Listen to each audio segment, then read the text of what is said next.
Hello বন্ধুরা, good morning. Good morning. তো দেখতে দেখতে বিয়ে বাড়ি চলেই এলো আর কদিন। আর দেখো এইদিকে পুরো প্যান্ডেল হয়ে গেছে, এইদিকে একটা প্যান্ডেল হয়েছে আবার ওইদিকে একটা হয়েছে, চলো দেখাচ্ছি। তো কি বলো কিছু। কি আর বলবো, আজকে আবার যেতে হবে আশীর্বাদী করতে। আজকে যাবে না বললো তো? আজকেই যাবে, সন্ধ্যেবেলায় যাবে। আর এইদিকে একটা হয়েছে আর এই যে এইদিকে ওইদিকে হচ্ছে, ওই পাশটায় বসবে আর এই পাশটায় খাওয়া দাওয়া হবে। তো আজকে আমরা যাব আশীর্বাদী করতে। আমরা বলছিলাম যে আমি এখন যাব না, তো ভাই জোর করে বলছে যে না তুই যা, যাইবো যা, আর এখন যাবি আবার বিয়েতেও যাবে। আমি বলছিলাম এখন যাবো না, বিয়েতে যাব। তো যাই হোক আজকে যাবো আশীর্বাদী করতে। সন্ধে না ওরা এসেছিল পরশুদিন, তো আজকে আমরা যাব। তো হচ্ছে আশীর্বাদী করতে সকাল থেকে কিছু খাইনি, চলো আগে নাস্তা ফাস্তা করি। আর আজকে আর একটু যাবো কেনাকাটা করতে। আমার একটু গ্লেজ দিচ্ছে, আমি ফেসিয়াল কালকে একটু প্রতিমা ফেসিয়াল করেছে, বাবা ভালোই গ্লেজ দিচ্ছে। তো চলো। আর ঘরের অবস্থা খুব খারাপ, সবাই মুখ ফুলিয়ে আছে। আমার ভালো ভাই বিয়ে বাড়ি, একটু আনন্দ কর ভাই, আনন্দ করো। সবাই মুখ ফুলিয়ে আছে। একটু কারোর দিকে একটু ক্যামেরা গুলো দেখো এই দেখো। তো বাড়িতে কেউ নেই, মা বাবা গেছে ফুল তুলতে, আমি আর বোন আছি। আর বাড়িতে এই যে তোমাদের দাদা, তো বাবা কালকে ফুল নিয়ে যাবে। আর সকালের এই যে খাবার হচ্ছে, আজকে অনেকটা দেরি হয়ে গেছে আর সামনেই বিয়ে বাড়ি, এই জন্য আরো কাজের চাপ বেড়ে গেছে। আর এই কদিন এত দেরি করে উঠা হচ্ছে, অনুষ্ঠানও দেখতে যায়নি কিছু না, তাতেই কেন যে শরীরটাও আমার ভালো নেই, বিয়ে বাড়ির সামনে পাচ্ছি না। আর এই যে এখন খাচ্ছি, খাও, মাছি বসছে। তো বলো যা, একটু ভালো কথাবার্তা বলবেন, ওইরকমই কথাবার্তার ধর্ম ছিল। খাবো না, ঘুমাবো, এইরকমই হচ্ছে। তো সত্যি বলছি, বিয়ে বাড়িতে সবাই আনন্দ করে না ওই রকম। কদিন ধরে এসে দেখছি কথাবার্তাগুলো ওই রকমই।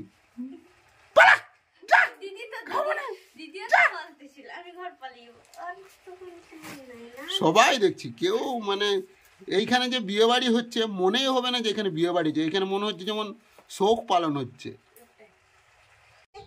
এই দেখো শুরু হয়ে গেছে সকাল থেকে, শুধু মানে একটাও ভালো কথা নেই, সব সময় শুধু হবে নি খাবো নি, এইসবই হচ্ছে সকাল থেকে। করো দেখি কেমন করে। আমার জুতাটা হচ্ছে, আমি আমার জুতাটা পরবো নি নাকি? আমি কালকে এখানে জুতাটা খুলে জানি না, সেটা বাবাকে বলবি।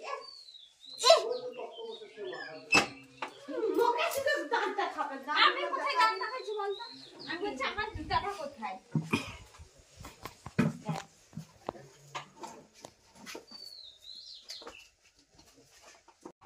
তো যাই হোক এখন আমরা খাওয়া দাওয়া করে বেরিয়ে পড়লাম, একটু কেনাকাটা করব। মানে বিয়ের শাড়ি এখনো নেওয়া হয়নি, তাই বিয়ের শাড়ি নিতে বেরিয়ে পড়লো।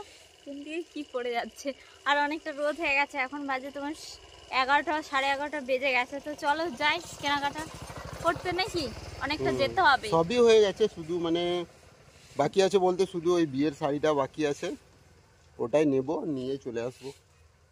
চলো সামনে আমরা খড়গপুর বাজার, এখান থেকে 10 কিলোমিটার এরকম হবে আর কি। চলো যাই। নতুন বউকে তো লাল বেনারসি ভালো লাগে, নতুন বউয়ের জন্য লাল বেনারসি একদম পারফেক্ট।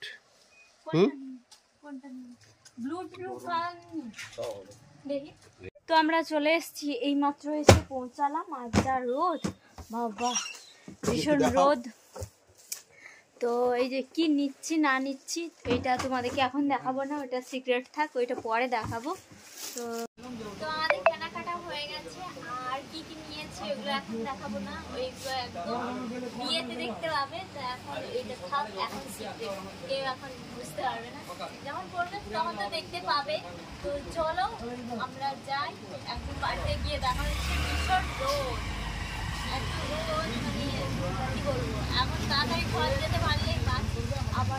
আবার আমরা বিকেল করে বেরোবো ভাইয়ের বউকে আশীর্বাদী করতে। তো চলো।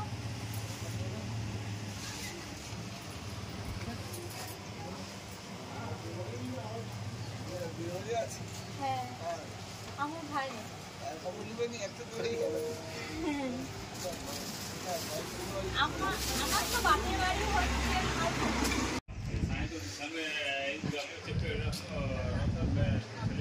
কি অবস্থা এখানে হচ্ছে, আমি জুতো খুলে দোকানের ভিতরে ঢুকেছিলাম, তো বাইরে এসে দেখি কে আমার জুতো পরে চলে গেছে।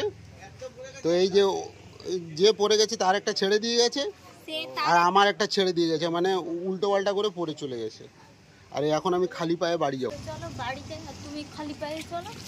কিছু করার নেই, এখন আমাকে খালি পায়ে যেতে হবে। এই যে বাড়ি, কে যে কি মানুষ রে ভাই, কানা নাকি কে জানে, আমার জুতা পরে চলে গেছে। কি অবস্থা, চলো যাই বাড়ি, আর কিছু করার নেই। সব ডিগিতে ঢুকি দাও। এই লম্বাটা হচ্ছে কি বলতো, লম্বাটা হাতে ধরে রাখো, আর বাকিগুলো এখানে দিয়ে দাও।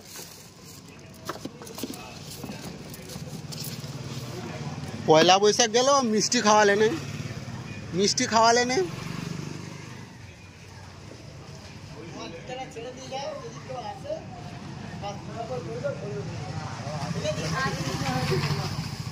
এত দূর থেকে আসতে গেলে আমার 1 লিটার তেল লাগবে, তার মানে আমার আর কিছু পয়সা জোগাড় দিলেই মানে আমার জুতো হয়ে যাবে আবার নতুন।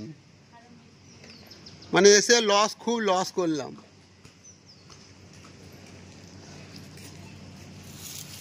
চলো স্প্রাইট খুঁজলাম পেলাম না, স্প্রাইট খুঁজলাম পেলাম না, প্রচন্ড রোদ। এখন দই খাচ্ছি, এই দোকানটা স্প্রাইট নেই, কি অবস্থা। মানে এই গরমের সময় একটু ঠান্ডা কিছু খেলে ভালো লাগে। একটা বেড়ে গেল। আর এই তো মোটে কত তারিখ, বৈশাখ মাসের, আরো তো এখন বাকি আছে, তাতেই যেন মানুষগুলো কেমন হচ্ছে। বয়স্ক লোকের বেশি কষ্ট হবে, আমরা ইয়ংগুলো তাতেই মরে যাচ্ছি। তো চলো খেয়ে নিয়ে বেড়া সোজা বাড়ি যাবো।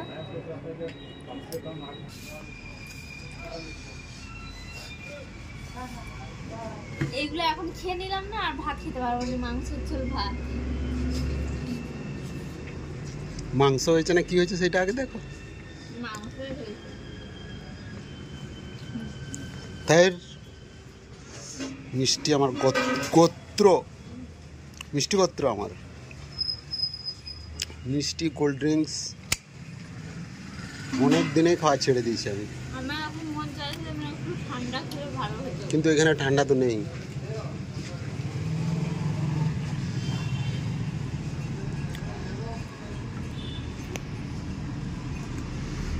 আর দেখেছো অবস্থা, রোদ। এই হচ্ছে আমাদের খড়গপুর সিটি, খড়গপুর। তো খড়গপুরেই সামনাসামনি আছে, অনেক কারখানা আছে, এই কারণে মনে হচ্ছে এইখানটা যেন রোদটা একটু বেশি গরম। আর আমার বাপের বাড়িটা মানে এমন জায়গা আছে, খড়গপুর মেদিনীপুর একদম পাশে, সব কিছু মেদিনীপুর শহর একদম পাশে, মোটামুটি 5-6 কিলোমিটার ভিতরে খড়গপুর সিটি, মেদিনীপুর সিটি। আর ঝাড়গ্রামটা একটু দূরে, অনেকটাই দূরে।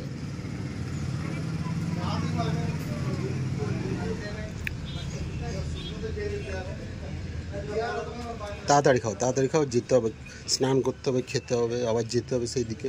কখন যাবে এদিকে? বিকাল বেলা। তো এই মাত্র স্নান করে এলাম, আজকে শাড়িও পরিনি, নাইটিও পরিনি, নাইটি দুইটা ভিজা। তো বোনের জামা পরেছি। তো যাই হোক, আজকে বলছিলাম না আজকে আমাদের বাড়িতে চিকেন হবে, এই দেখো চিকেন হয়েছে, আর একটা সবজি তরকারি হয়েছে, আর ভাত। এখন এটা খেয়ে নিয়ে এখন ঝটপট বেরোতে হবে। দেখতে দেখতে 4টা বেজে গেছে, আমরা যাব বাইকে সবাই এখন ভাই বউকে আশীর্বাদ করতে। আর এসে ঘুমিয়ে পড়েছিলাম। মহারানী এসে করতে হবে, তারপরে বাড়াও। মহারানী এখন খাবে, বোর মশাই নিজে নিজে এটা দিচ্ছে। তারপরে বাড়াও তাপসের বাপ को ফোন নাম্বারটা দিয়ে কত লাগাতে দেখে মারুতিটা আছে, মারুতি। চলো খাবারটা খেয়ে নেই ঝটপট করে। বলবে আমি করব, এই করো, দেখে দিই বলি তো সব এই কাপড়ের ভিতরে 4টা বেজে গেল, সাড়ে 5 বাজে। তো যাই হোক, এখন আমরা রেডি হয়ে গেছি, এখন রেডি হয়ে যাব। এটা ডিগিতে না কটা বাজে রে? এখন বাজে 4:40 মতো। এই যে রেডি হয়ে গেছি, রেডি হয়ে এখন যাব সবাই বাইকেই যাব। বর বাবু বেশি একটু ব্যস্ত হয়ে পড়ছে। না না তখন তেল মেল পুরো পয়সা তো মুখ দেখাইলে কি পাম্প দিবে বলো? আমি হেলমেট পরবো, চলো।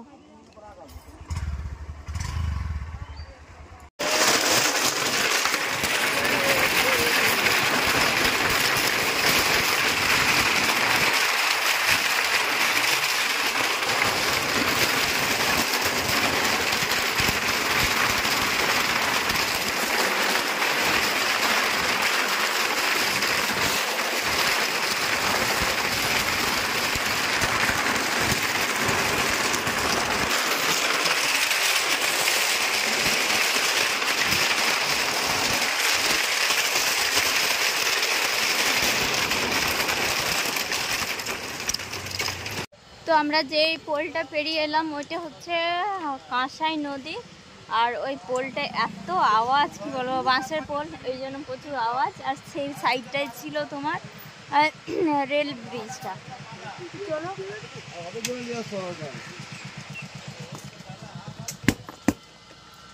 বাবা টাকাটা দিতে দাও, টাকাটা ঠিক দিয়ে দিও।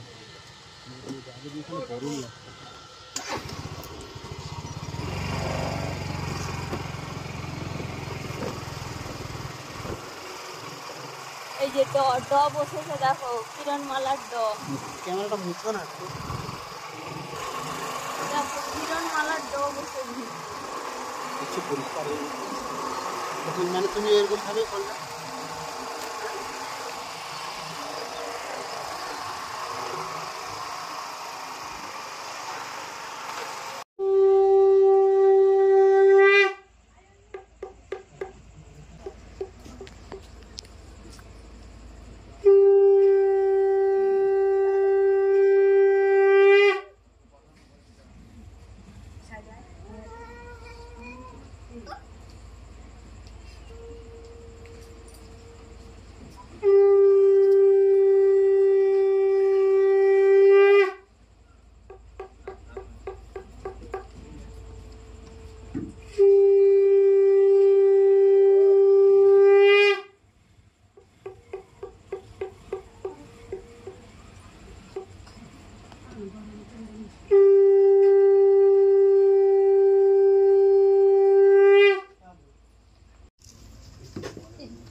যাই হোক, ব্লগটা এই পর্যন্ত এখানেই শেষ করছি। দেখা হচ্ছে পরের ব্লগে।